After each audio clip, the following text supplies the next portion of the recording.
Hello everyone, welcome to the fifth lecture of your spoken English class. This is the tutor of English Tanya.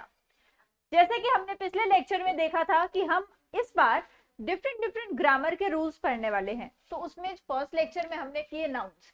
Next topic is about pronouns. What are pronouns? A pronoun is a word that takes the place of a noun or noun phrase in a sentence. एक pronoun वो word होता है जो कि एक sentence के अंदर noun की ही प्लेस ले लेता है. यानी कि अगर सेंटेंस में इनिशियली पहले कोई नाउन यूज हो गया तो नेक्स्ट प्लेस पे दोबारा से वही वर्ड रिपीट करने की जगह पर उसका प्रोनाउन यूज होने लग जाता है. And that is how it works. Let us study this with some examples. So number 1 line is I bought an apple and ate it. मैं एक एप्पल लाया और मैंने वो खा लिया. तो आप समझ सकते हैं मैंने वो खा लिया. आपने ऑलरेडी सेंटेंस के फर्स्ट पार्ट में आई बॉट एन एप्पल, आप एक एप्पल लाए.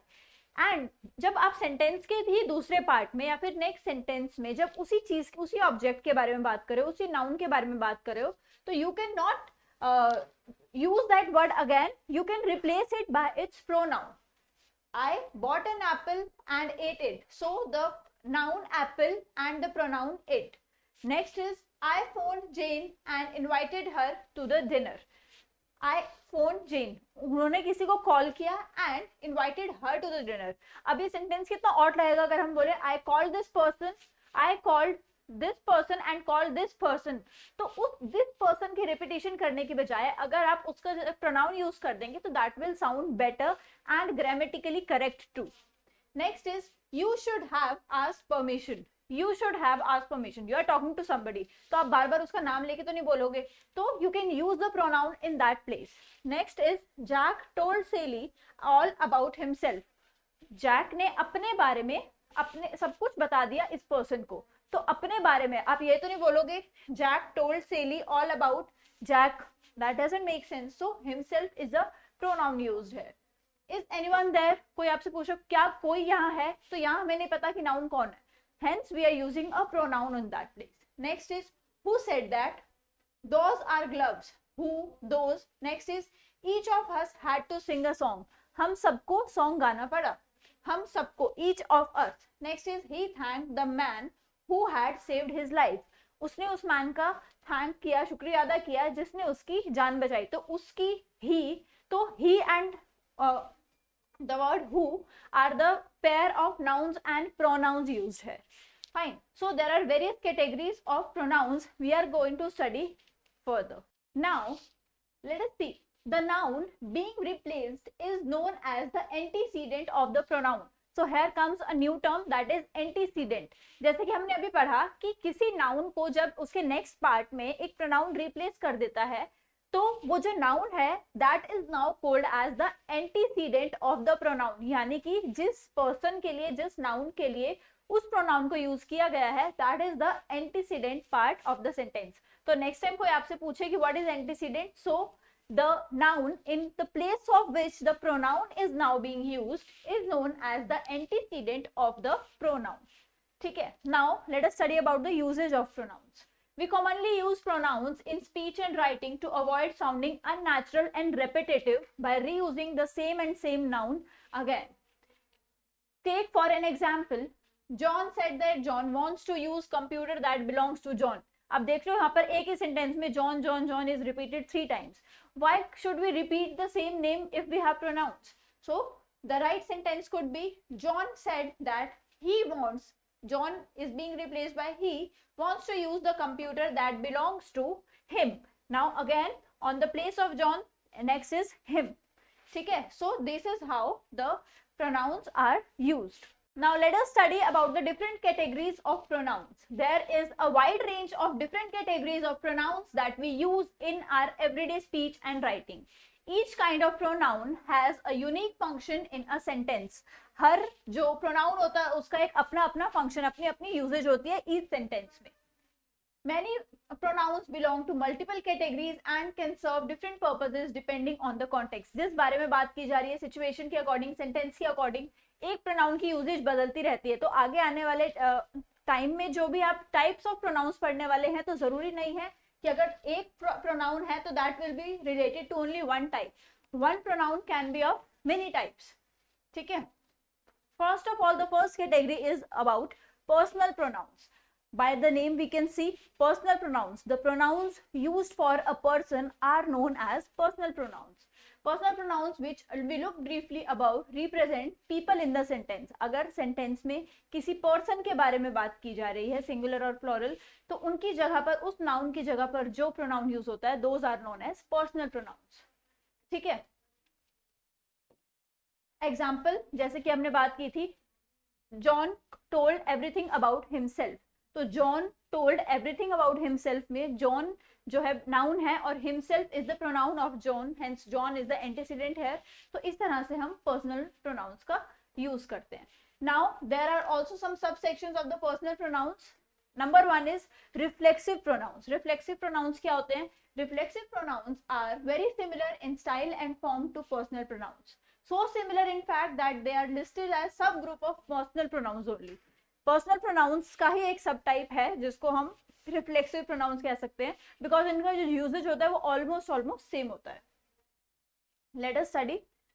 अब एक एग्जांपल है, there are form by adding self, selves और at the end my, your, him और हर. जैसे अभी हमने बोला हिमसेल्फ, अभी हमने यही एग्जांपल लिया था, John told everything about himself, अपने बारे में सब बता दिया. तो रिफ्लेक्सिव प्रोनाउंस में क्या होता है, एक पर्सन के बारे में ही बात होती है, पीपल के बारे में बात होती है, लेकिन there are some suffixes, reflexive verbs joined with it, which could be, अगर सिंगुलर है तो SELF सेल्फ, और अगर प्लूरल है तो SELVES सेल्फ. ठीक है. For example, I saw myself in mirror. My एक प्रोनाउन है, but when my and self are combined it becomes a reflexive pronoun. I saw myself in the mirror, मैंने अपने आप को शीशे में देखा. She imagined herself on a tropical beach. They considered themselves, plural, so VES हो जाएगा. They considered themselves to be above the law. One should not concern oneself with one's business of others. ठीक है, हम किसी को भी किसी और के काम से मतलब नहीं रखना चाहिए. So hence these are known as the reflexive pronouns. The next category we are going to study is intensive pronouns. Intensive pronouns are identical to reflexive pronouns in a form, but instead of functioning as object of the verb, they serve as emphasis or on the subject's role. यानी कि पहले हमने देखा कि noun के आगे ही, noun का जो प्रोनाउन होता है उसके आगे जो इसकी यूजेज होगी उसमें SELF या फिर SELVES based on singular and plural change हो जाएगा. बट इंटेंसिव प्रोनाउन में क्या होता है, उस ऑब्जेक्ट पे नहीं, उस ऑब्जेक्ट के रोल पर चेंज आता है. कैसे? I checked over these documents myself. I checked over these documents myself. The president himself will be in the attendance. यानी कि उसकी जगह पर यूज होने की जगह पर खुद ही कर लिया, उसने खुद कर लिया, इस वे में यूज होंगे इसके. Next is indefinite pronouns. What are indefinite pronouns? We use indefinite pronouns in the place of noun that is not being specified in the sentence. एक तो होता है सेंटेंस जिसमें फर्स्ट पार्ट में नाउन यूज्ड हो और सेकंड पार्ट में उसकी रेपिटेशन करने के बजाय हम उसका प्रोनाउन यूज कर सकते हैं. But there are some sentences जिसमें नाउन यूज ही नहीं होता है, डायरेक्ट हम उसका प्रोनाउन यूज कर सकते हैं. कैसे? इज एवरीवन हियर, जैसे अभी हमने एग्जांपल पढ़ा था, is everyone here, I hope all is going well, whatever you decide is fine with me, many are coming to show tonight. तो आप यहाँ देख सकते हो that there is absence of antecedents here, यानी कि nouns नहीं है इन sentences में, डायरेक्ट हम pronouns का यूज कर रहे हैं. Hence this category of pronoun is known as indefinite pronoun. The next is demonstrative pronoun. Demonstrative pronouns are used to indicate specific people or things, singular और plural कुछ भी हो सकती हैं, near और near to the speaker, यानी कि किसी चीज जो अभी यहीं पड़ी है, एट द मोमेंट यहाँ पर है, उसके बारे में जब किसी सेंटेंस में बात हो रही होती है और हम उसके बारे में डायरेक्ट कर रहे होते हैं कि ये चीज वो चीज, hence this is known as demonstrative. Demonstration का मतलब क्या होता है? किसी को कुछ इशारा करना, कुछ बताना. हेंस दिस इजंट माइन, ये यहाँ जो चीज पड़ी है उसके बारे में ये इंडिकेट हो रहा है. दिस इजंट माइन, ये मेरा नहीं है, सिंगुलर नियर बाय, या फिर गिव मी दैट, सिंगुलर और near. Next is These are really gross, ये बिल्कुल भी अच्छे नहीं है, प्लूरल और नियर बाय कोई चीज हो. तो रिमेंबर डेमोन्स्ट्रेटिव प्रोनाउन के लिए सबसे ज्यादा जरूरी चीज क्या है कि जो भी हम ऑब्जेक्ट जिसके बारे में बात कर रहे हैं that should be near by, हमारे पास होनी चाहिए, हम उसकी तरफ इशारा करके कुछ बोल रहे होते हैं. There are the use of demonstrative pronouns. The next is interrogative pronouns. What is interrogative? Remember every question mark is interrogation. Interrogation mark भी बोलते हैं किसी भी क्वेश्चन मार्क को, यानी कि अगर हम किसी सेंटेंस में क्वेश्चन मार्क का यूज करें, यानी कोई क्वेश्चन है और उसमें हम प्रोनाउन का यूज कर रहे हैं, तो that pronoun which specify a question is known as interrogative pronouns. Interrogative pronouns are used to ask questions functioning either as subject or object of the sentence. कुछ भी हो सकता है, सब्जेक्ट भी हो सकता है, ऑब्जेक्ट भी हो सकता है सेंटेंस का. There are 5 primary interrogative pronouns. WH family, who, whom, whose, which and what. इसको हम WH फैमिली बोलते हैं. कभी भी आपसे कोई पूछे कि व्हाट इज WH फैमिली, तो रिमेंबर यहाँ पर देखिए WH WH WH WH WH. Hence this is known as the WH family, यानी कि जो क्वेश्चंस पूछने के लिए, जो इंटेरोगेशन के लिए जो वर्ड्स यूज होते हैं, that are who, whom, whose, which and what. So this WH family is also the part of interrogative pronouns. तो let us study examples. Who is coming to the party tonight? कौन कौन आज party पर आ रहा है? Next is, so which it will be $10,000 or a new sports car. Next is, could you tell me whose this car is? Car is who, कौन, whom, किसका, किसको, whose, किस चीज का, ठीक है, which, कौन सा, and what, क्या, ठीक है. Do you know what we are doing here? क्या तुम्हें पता है कि हम यहाँ क्या कर रहे हैं? Hence, this is the usage is different. That could be for subject also and object of the sentence too. The next type of pronouns we are going to study is the relative pronouns. Relative pronouns क्या होते हैं? Relative pronouns are used to connect relative clauses. Relative clauses क्या होते हैं? Adjective clauses. तो main clause in a sentence. Relative clauses either help to clarify the antecedent with essential information, which are also known as restrictive clauses. यानी कि अगर हमें clarify करना हो एंटीसीडेंट के बारे में, यानी कि जिस नाउन के बारे में हम बात कर रहे हैं सेंटेंस में, उसके बारे में कुछ डिस्क्राइब ज्यादा करना हो, तब वहां हम यूज करते हैं रिलेटिव प्रोनाउंस का. क्या होते हैं ये रिलेटिव प्रोनाउंस?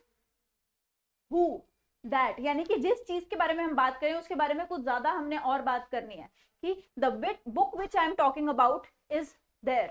तो उसके बारे में, जिस बारे में हम बात कर रहे हैं उसके बारे में हमने और ज्यादा उसके बारे में लाइट डालनी होती है, उस पर प्रेशर डालना होता है. There we use the relative pronouns. There's a woman who always sits next to me on the bus. एक वुमेन है, एक लेडी है, जो कि, सो वुमेन की जगह पर ही हम साथ ही उसके, वुमेन के साथ ही हम उसके लिए जो कि यूज कर रहे हैं, यानी कि हम स्पेसिफाई कर रहे हैं कि हम उसी वुमेन के बारे में बात कर रहे हैं, कि there is a woman who always sits next to me. यहाँ पर रिस्ट्रिक्टिव क्लॉज कौन है? Who functions as a subject. ठीक है, क्यों? क्योंकि अब यहाँ पर जो है हु के बारे में बात हो रही है, यानी कि hence this becomes the subject of the sentence. Next is the book that I wrote is being published in January. जो बुक मैंने लिखी थी वो बुक अब, जैसे the book I published, that book is published in January. जो book मैंने लिखी वो बुक अब, तो बार बार द बुक रिपीट करने के बजाय you can directly use a pronoun in that place. The book that I wrote is being published in January. जो बुक मैंने लिखी वो जनवरी में पब्लिश होने जा रही है. They escaped giraffe which had been on the loose for weeks was finally captured. एक जिराफ था जो कि बहुत टाइम से भागा हुआ था, तो एक पर्टिकुलर टीम ने उसको ग्रैब कर लिया जो कि बहुत टाइम से गया हुआ था. हेंस यहाँ पर हम उसी जिराफ के बारे में बात कर रहे हैं जो कि कहीं गया हुआ था, यानी कि हम इस सेंटेंस में जिराफ के बारे में बात कर रहे हैं. तो एक चीज तो हमने बोल दी कि दे एस्केप द जिराफ, उन्होंने उस जिराफ को पकड़ लिया.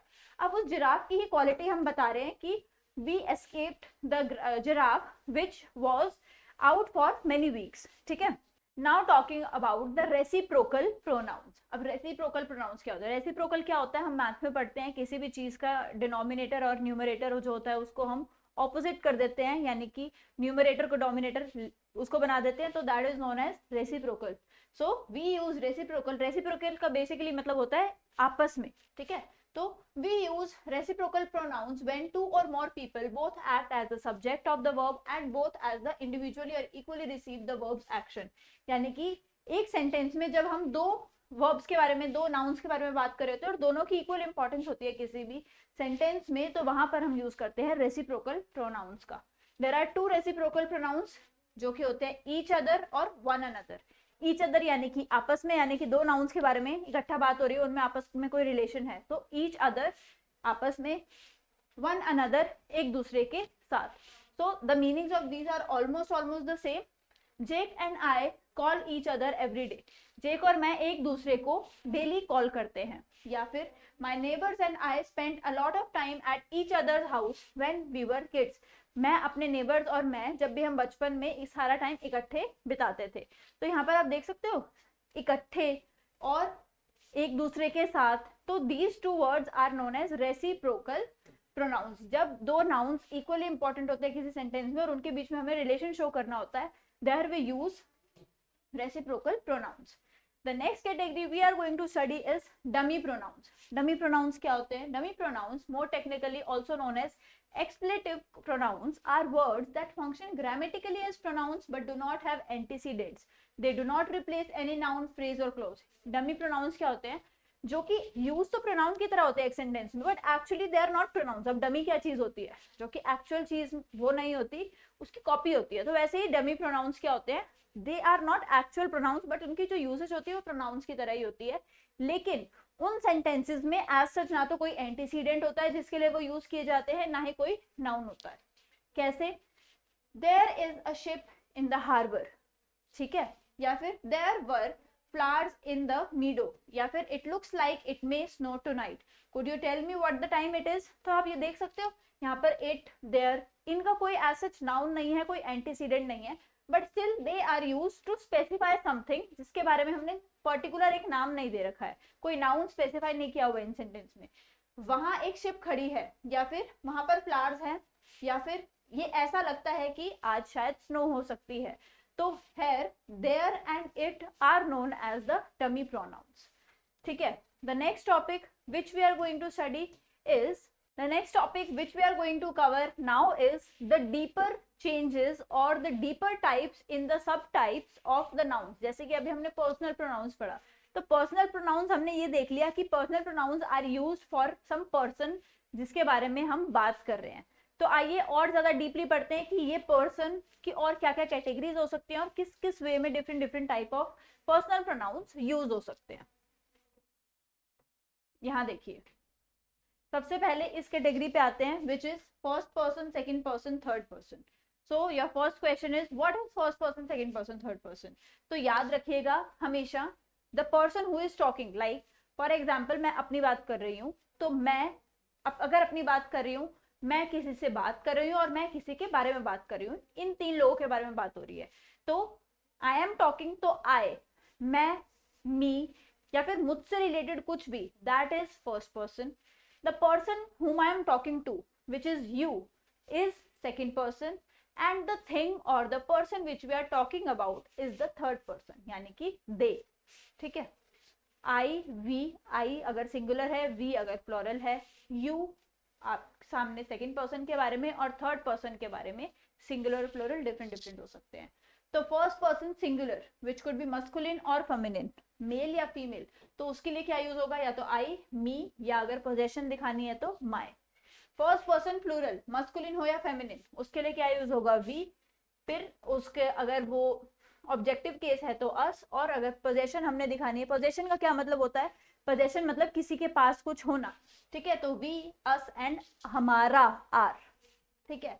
नाउ सेकंड पर्सन सिंगुलर और प्लूरल एक ही होती है, इनमें से क्या होता है? यू यूज होगा, और यू एंड पोजीशन दिखानी हो तो your. This is your pen, ये तुम्हारा है, तो तुम्हारा है, तुम्हारी पोजेशन है. पोजेशन यानी किसी के पास कुछ होना, रिमेंबर. तो you and your. Now talking about third person.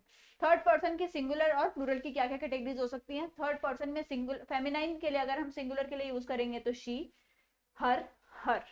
Next is third person में अगर हम सिंगुलर की बात करेंगे मस्कुलिन में तो ही, हिम और हिज. अगर हम थर्ड पर्सन में सिंगुलर की बात करेंगे और न्यूट्रल जेंडर है तो इट कुड बी, यानी कि कोई थिंग है, ही और शी पर्सन. अगर कोई थिंग है तो इट और it's. IT apostrophe S. Apostrophe S आपने पढ़ा था, याद है आपको अपोस्ट्रोफी की इंपॉर्टेंस में. नेक्स्ट इज थर्ड पर्सन अगर प्लूरल हो and that is gender neutral, तो क्या यूज होगा उसके लिए? दे, देम, देयर, बिकॉज वहां पर मिक्सचर हो सकता है मेल, फीमेल और इवन चीजों का, तो उसके लिए यूज हो सकता है दे, देम या फिर देयर. तो रिमेंबर डिफरेंट डिफरेंट जेंडर्स के according first person, second person और थर्ड पर्सन के प्रोनाउंस क्या क्या चेंज हो सकते हैं. These are all the personal pronouns we were studying here, ठीक है। Now personal pronouns which are used for numbers, कैसे नंबर्स में किस तरह से, जैसे आई और वी अगर हमने पढ़ा तो अगर सिंगुलर है तो आई अदरवाइज वी, दे या यू, दे है अगर ज्यादा है, एक सिंगल है या फिर प्लूरल भी है तो यू के लिए यूज हो सकता है।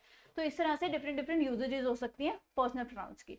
नाउ टॉकिंग अबाउट, जैसे कि अभी हमने पढ़ा कि डिफरेंट फर्स्ट पर्सन के प्रोनाउन सिंगुलर के लिए क्या हो सकते हैं, it could be I, me, my, my, mine, myself. Example, I don't know where my hat is, मुझे नहीं पता मेरा हैट कहाँ है। प्लूरल के लिए क्या क्या यूज हो सकते हैं, we, us, our, ourselves. Second person के लिए हमने अभी पढ़ा you, your, yours, yourself. Singular के लिए योरसेल्व्स अगर प्लूरल है तो उसके सेंटेंस क्या हो सकते हैं, bill, I was wondering if you could help me with the dishes, मैं सोच रही थी अगर तुम मुझे बर्तन धोने में कुछ हेल्प कर दो। बर्तन धोने को क्या बोलते हैं, तो please help me with the dishes, ठीक है। नेक्स्ट इज, जब हम किसी थर्ड पर्सन के बारे में बात कर रहे हो तो फेमिनाइन में हम यूज करेंगे she, her, hers, herself. Possession के लिए हरसेल्फ। मस्कुलिन के लिए यूज करेंगे he, him, his, himself. Neutral gender के लिए जब कुछ भी होगा तो उसके लिए यूज कर सकते हैं हम it, its, its own, itself. या फिर अगर प्लूरल है तो they, them, their, THEIR, their, THAR, theirs यानी कि उनका, और या फिर themselves। Now talking about the distinguish between यानी कि difference between intensive and reflexive pronouns, क्या होते हैं डिफरेंस। इंटेंसिव और reflexive pronouns are the identical in appearance, दिखते सेम है, there is a clear distinction between them. ये दिखते सेम है लेकिन फिर भी इनमें एक बहुत ही क्लियर डिफरेंस होता है on the respect of their usages और meaning. Reflexive pronouns are used when the subject of the sentence also receives the action of the sentence, यानी कि the subject of the verb is also the object of the same person. कैसे, I saw myself in the mirror, जिस बारे में बात हो रही है उसी के बारे में नेक्स्ट बात जब हो रही होती है तो यूज होता है आई saw myself in the mirror, यानी कि मैंने खुद को देखा, मैंने खुद को देखा। या फिर शी आस्क्ड हरसेल्फ, खुद के बारे में जब बात हो रही होती है, खुद के बारे में, उसी बारे में, then it is used I saw myself, I asked himself which was the himself, और the actor played himself in the film about his life. और वहीं इंटेंसिव क्या होता है, we use intensive pronoun if we want to place special emphasis on who is performing the action of the subject, यानी कि already किसी कोई sentence में कोई स्पेसिफिक बात हो रही है लेकिन हमने एम्फोसिस क्रिएट करना है, यानी कि ज्यादा इंपॉर्टेंस शो करनी है किसी बात पे कि किसने वो काम किया, वर्ब करा किसके द्वारा जा रहा है, तो उसकी जगह पर जो प्रोनाउन यूज होगा वो प्रोनाउन सेम होंगे, दिखते सेम है वो, लेकिन यूजेज का फर्क है। जब हम स्पेसिफाई कर रहे हो कि किसी ने खुद कुछ कर लिया नॉर्मल, तो उसके लिए यूज होगा रिफ्लेक्टिव। लेकिन जब हमने एम्फेसिस करना है कि इसका ये काम था और उसने खुद कर लिया या फिर उसने वैसे करा, तो कौन कर रहा है वो काम, उस पर जब हमने एम्फेसिस करना होता है, इंपॉर्टेंस शो करनी होती है, तब हम यूज करते हैं इंटेंसिव का। जैसे कि John played the Tuba himself, ठीक है, उसने उसको खुद से कर लिया, ठीक है। The next topic we are going to study is about the indefinite pronouns. जैसे कि अब डिफरेंट डिफरेंट इनडेफिनिट प्रोनाउंस हो सकते हैं। कैसे, अगर हम पीपल और थिंग्स के लिए यूज कर रहे हैं तो क्वांटिफायर यूज करेंगे। प्लूरल के लिए क्या, both, few, fewer, many, other, several, दोनों, कुछ, कुछ कम, मैनी बहुत सारे, अदर्स बहुत अलग, सेवरल बहुत सारे। और सिंगुलर और प्लूरल दोनों के लिए ऑल, एनी, मोर, मोस्ट, नीदर, नन, प्लेंटी, सम। ऑल का मतलब सब, एनी मतलब कोई भी, मोर मतलब ज्यादा, मोस्ट मतलब सबसे ज्यादा। Next is neither, none, neither और नोर दोनों इकट्ठे यूज होते हैं, ना तो ये ना तो ये, नन मतलब कोई भी नहीं, प्लेंटी मतलब बहुत सारे, सम मतलब कुछ। अगर हमने सिर्फ पीपल के बारे में बात करनी है, एनीबडी, एनीवन, एवरीबडी, एवरीवन, इसके लिए यूज होता है nobody, no one, somebody, someone, whosoever, whoever, whomsoever, whomever, you कैसे भी यूज कर सकते हो। और अगर हमने प्लूरल के बारे में बात करनी है तो हम सिर्फ दे यूज करेंगे। नेक्स्ट इज, अगर हमने सिर्फ थिंग्स के बारे में बात करनी है तो anything, enough, everything, less, little, much, nothing, something, कुछ भी, बहुत है, काफी है, उसके लिए हम यूज करते हैं enough. This water is enough for me, इतना पानी काफी है मेरे लिए, ठीक है। एवरीथिंग सब चीजें, लेस, लिटिल, मच, नथिंग कुछ भी नहीं, समथिंग कुछ, ठीक है। Such, this, whatever, whichever, such मतलब कुछ इसी तरीके से, दिस मतलब ये, और whatever, whichever, whatever मतलब कुछ भी, विच एवर मतलब कोई सा भी, ठीक है। द नेक्स्ट टॉपिक जब हम डिस्कस कर रहे हैं कि हम people versus things, people, both people and things can be identified in a sentence by indefinite pronouns. कैसे, इनडेफिनिट प्रोनाउंस में ऐसा नहीं है कि सिर्फ पीपल आएंगे या सिर्फ थिंग्स आएंगी, दोनों चीजें आ सकती हैं।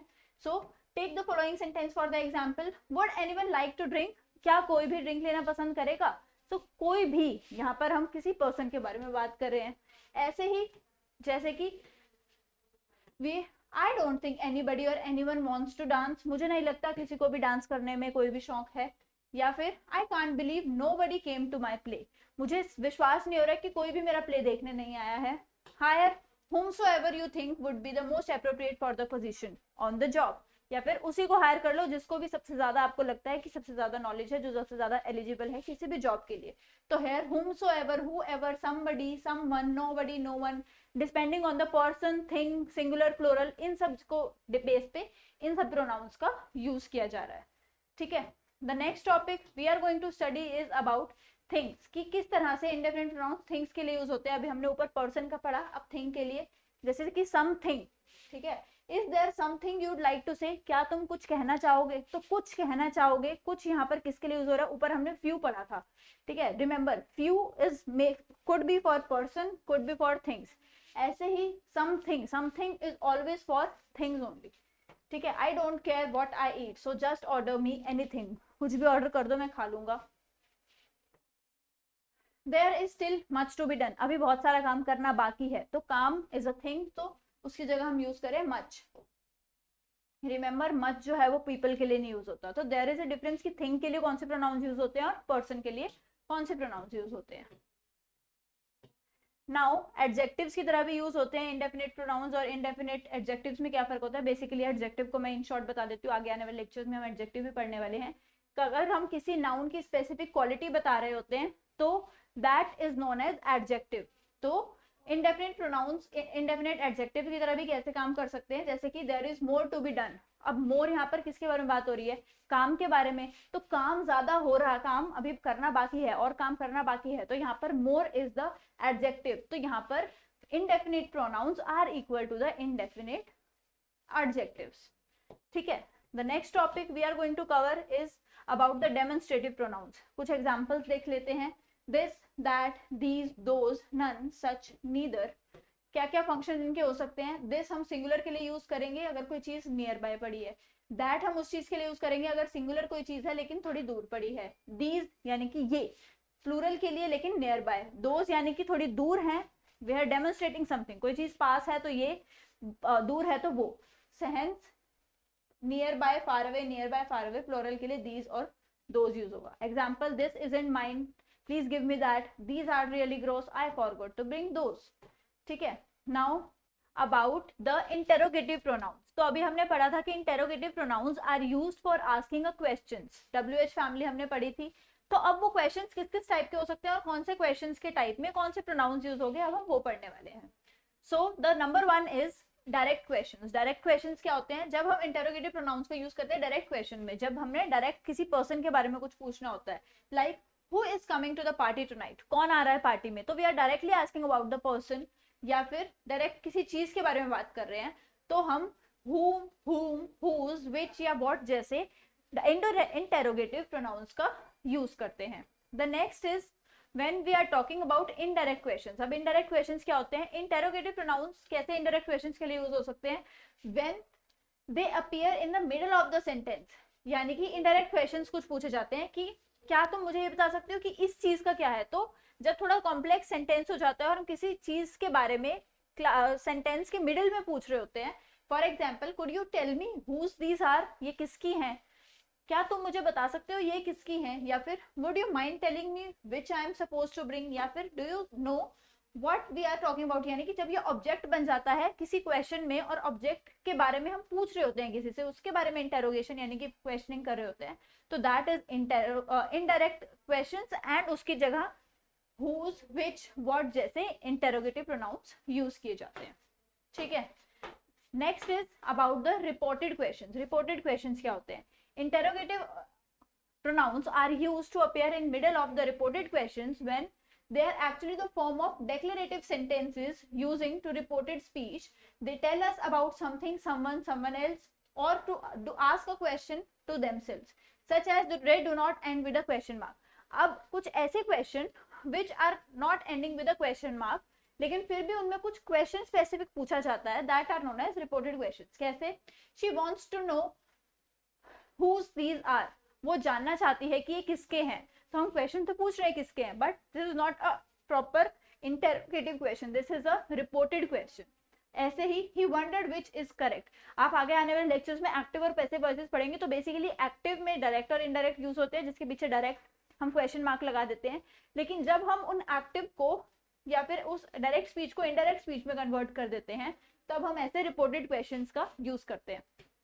I asked you what we were supposed to do today, या फिर she was wondering who would be coming tomorrow, या फिर they asked whom to consult in the matter, वो उन्होंने पूछा कि किसको, और हम पूछ सकते हैं इस मैटर के बारे में। So the speaker in each of the example isn't asking an actual question but is reporting or clarifying a question that has already been asked। एक क्वेश्चन ऑलरेडी पूछा जा चुका है, लेकिन एक जो राइटर है, जो राइटर सेंटेंस को लिख रहा है, वो अपने पर्सपेक्टिव से बोल रहा है कि this question is being asked, वो पहले से पूछा जा चुका है। So here we do not use question marks in the reported question। अब other different types of interrogative pronouns क्या क्या हो सकते हैं? whosoever, whomsoever, whichever, whatever, whatsoever, whosoever and whomsoever। आप देख सकते हो कि यहाँ पर अपने जो WH फैमिली पढ़ी थी, उसके आगे जब हम ever लगा देते हैं, यानी कि कोई भी, उसके लिए हम यूज करते हैं, जैसे कि whoever जो भी, whatever जो भी, whomever जो भी, whichever जो भी। लेकिन रिमेंबर, who पर्सन के लिए यूज होगा, what थिंग के लिए, whom again person, और which again it could be for person and for thing, ये न्यूट्रल रहेगा। एग्जाम्पल देखते हैं, whoever would believe such a story, कौन ही ऐसी स्टोरी को बिलीव, जो भी इस स्टोरी को बिलीव करेगा, और whatever जो भी, I could have done to make you so angry, मैंने ऐसा क्या कर दिया जो आप गुस्सा हो गए। whomever did you ask to accompany you to the gala or such or short notice, और whichever will be the gentleman choose I want। ठीक है, अब हम डिफरेंट और पढ़ते हैं कि कैसे कैसे अदर ग्रामेटिकल रोल्स हो सकते हैं इन इंटरोगेटिव प्रोनाउंस के, जो अगर हमने पढ़े हैं। जैसे कि इंटरोगेटिव एडजेक्टिव, यहाँ पर हम क्या यूज करें, what book is your favourite, कौन सी बुक तुम्हारी फेवरेट है, तो यहाँ पर कौन सी बुक, बुक के लिए हम व्हाट यूज कर रहे हैं, hence this is the interrogative adjective. What book, book की जो क्वालिटी है वो हम पूछ रहे हैं उसके बारे में, it becomes the interrogative adjective. आगे एडजेक्टिव वाले में हम और भी ज्यादा डीपली पढ़ेंगे। एग्जाम्पल्स और क्या क्या हो सकते हैं, which shirt should I wear, या फिर which would you choose if you were me, या फिर whose book is this on the table, या फिर whose is this I am holding. तो इस तरह से अब नेक्स्ट हम पढ़ने वाले हैं रिलेटिव प्रोनाउंस के बारे में, जो हमने अभी पढ़े थे, हु, हुम, विच, हुज, जिनको हम रिलेटिव प्रोनाउंस बोलते हैं। आई हेल्प, जिसमें हम स्पेसिफाई कर रहे होते हैं in the middle of the sentence कि हम किसके बारे में पूछ रहे हैं या फिर बता रहे हैं। I help the old man who lives in the down road with his groceries, या फिर a man whom I never had met before greeted me in the street, या फिर do whatever you want to do, I do not care, या फिर take whichever route is fastest। तो इस वे में जब हम एक सेंटेंस के बीच में किसी पर्सन के बारे में स्पेसिफाई करने के लिए प्रोनाउन का यूज करते हैं, that are known as relative pronouns. ठीक है, जैसे कि that, which, who, whom, whose are some common used relative pronouns, और भी क्या क्या हो सकते हैं, where, when, whoever, whosoever, whomever, whichever, wherever, whatever, whatsoever। अभी हमने पढ़ा कि जरूरी नहीं है अगर एक प्रोनाउन है तो वो एक ही टाइप का हो सकता है, वो डिफरेंट टाइप अपने यूजेज के अकॉर्डिंग, अपने सेंटेंस फॉर्मेशन के अकॉर्डिंग उसका जो टाइप है वो चेंज हो सकता है। क्या क्या फंक्शंस होते हैं डिफरेंट रिलेटिव प्रोनाउंस के, on the basis of subject, object and the possession. जैसे कि अब एंटीसीडेंट क्या है, तो एंटीसीडेंट अभी हमने पढ़ा था कि जिस नाउन की जगह पर कोई प्रोनाउन यूज होता है तो वो नाउन जो होता है वो उसका एंटीसीडेंट बन जाता है। हेंस पीपल, हु, सब्जेक्ट के बारे में बात हो रही है, जब हमने सब्जेक्ट को उसको स्पेसिफाई करना है तो हम उसके लिए यूज करेंगे हु। अगर हमने ऑब्जेक्ट के बारे में बात करनी है, यानी कि उस प्रोनाउन को हमने ऑब्जेक्ट बना देना है, तो उसके लिए हम यूज करेंगे हु या हुम, या फिर अगर हमने पोजेशन शो करनी है उसके लिए हम यूज करेंगे हुज, जिसका, किसका। नेक्स्ट इज अबाउट थिंग्स, अगर हम पहले हमने किसी पर्सन के बारे में बात की, अब हम किसी थिंग्स के बारे में बात कर रहे हैं, तो विच या फिर हुज अगर पोजेशन के बारे में बात हो रही है, या फिर पीपल और थिंग्स न्यूट्रल है तो दैट और पोजेसिव तो वो हो ही नहीं सकता। ठीक है, now talking about the substitutes of relative pronouns. अब different most relative pronouns are capable of multiple functions. Different relative pronouns अभी हमने पढ़ा, वो डिफरेंट जगह पर अपने फंक्शंस के अकॉर्डिंग वेरी कर सकते हैं। The table below gives a quick breakdown, कैसे can be used as a subject as a possession, यानी कि मान लो हु है तो क्या हम इसको एज अ सब्जेक्ट यूज कर सकते हैं सिर्फ, या सिर्फ एज अ ऑब्जेक्ट, या फिर पोजेशन की तरह यूज कर सकते हैं, नहीं थिंग्स को डिस्क्राइब कर सकते हैं, या फिर पीपल को। तो एक टेबल बनाई गई है कि कैसे कैसे इन रिलेटिव प्रोनाउंस को यूज किया जा सकता है। तो सबसे पहले हु, ठीक है, हु मीन्स कौन। अब एज अ सब्जेक्ट, जी हाँ ये यूज हो सकता है। एज एन ऑब्जेक्ट अगर इनफॉर्मल है तो yes it can be used. Next is as a possession, no, who is never use for a possession. As thing, no, person के लिए यूज होगा। और as a describe a person, हाँ person के लिए ही यूज होता है, सिंगुलर के लिए। Now talking about whom as a subject, no, अगर सेंटेंस, ये सब्जेक्ट और ऑब्जेक्ट क्या है, सेंटेंस के पार्ट्स हैं, तो as a subject of the sentence no, as an object yes formally, as a possession no, as a thing no, as a people yes. Now talking about whose, तो ऐसे ही subject के लिए नहीं, object के लिए भी नहीं, पोजेशन के लिए यूज हो सकता है, यानी कि किसका है। Next is to describe things yes, to describe the people yes. Next is which, तो ये किसके लिए यूज नहीं हो सकता, कभी भी पोजेशन के लिए यूज नहीं हो सकता और पीपल के लिए डिस्क्राइब नहीं हो सकता, नहीं तो हर किसी के लिए विच यूज हो सकता है। सेम विद दैट और दैट, लेकिन उसके लिए भी यूज हो सकता है किसी पीपल के लिए, कैसे, as a subject, as an object, लेकिन एज पोजेशन नहीं यूज होगा, और फिर एज थिंग्स यूज हो सकता है और एज पर्सन नहीं यूज हो सकता। और रिलेटिव प्रोनाउंस कौन कौन से रिप्लेस हो सकते हैं, कैसे रिप्लेस हो सकते हैं, यानी कि क्वेश्चन उसका आंसर, क्वेश्चन उसका आंसर, तो हु दैट, whom उसके साथ भी दैट हो सकता है, whom के साथ who यूज कर सकते हैं, which के साथ भी दैट यूज कर सकते हैं। तो आप नॉर्मली कर रहे होंगे कि अगर हमने इंटेरोगेटिव में अपनी भी WH फैमिली के क्वेश्चन पूछे हैं, उसका अगर हमने आंसर भी उन्हीं प्रोनाउन फॉर्म में करना है तो उसके लिए हम दैट या फिर अदर वर्ड से, अदर प्रोनाउन से रिप्लेस कर सकते हैं। लेकिन अब कुछ ऐसे भी रिलेटिव प्रोनाउंस होते हैं जिनको हम रिप्लेस नहीं कर सकते हैं, फॉर एग्जाम्पल हुज या फिर अगर विच, तो उसके लिए हम यूज करते हैं इन रिलेटिव प्रोनाउंस का।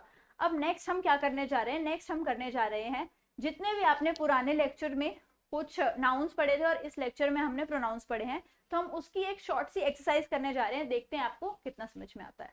सो this is the exercise we have to do today. The first question is which of the following nouns are proper nouns and so should be spelled with a capital letter।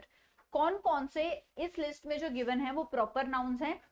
पुराने lecture पे जाइए, proper nouns की definition याद कीजिए और फिर choose कीजिए कि इस पूरी लिस्ट में से प्रॉपर नाउन्स कौन कौन से हैं। और हमेशा हम प्रॉपर नाउन्स को जो है ना कैपिटल लेटर से लिखते हैं, चाहे वो लाइन के मिड में आ रहा हो या स्टार्टिंग में।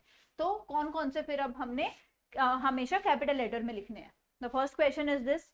मैं आपको फर्स्ट क्वेश्चन दे रही हूँ, आप इसका आंसर अपनी नोटबुक में नोट कीजिएगा। नेक्स्ट लेक्चर के लास्ट में मैं इसके आंसर्स डिस्कस करने वाली हूँ। Next is which of the following are concrete nouns and which are abstract noun. आपको कॉन्क्रीट और एब्स्ट्रैक्ट के डिफरेंस में जाना है और फिर इस पूरी लिस्ट में से कॉन्क्रीट और एब्स्ट्रैक्ट कौन कौन से हैं वो देखने हैं। You can note down the questions from here.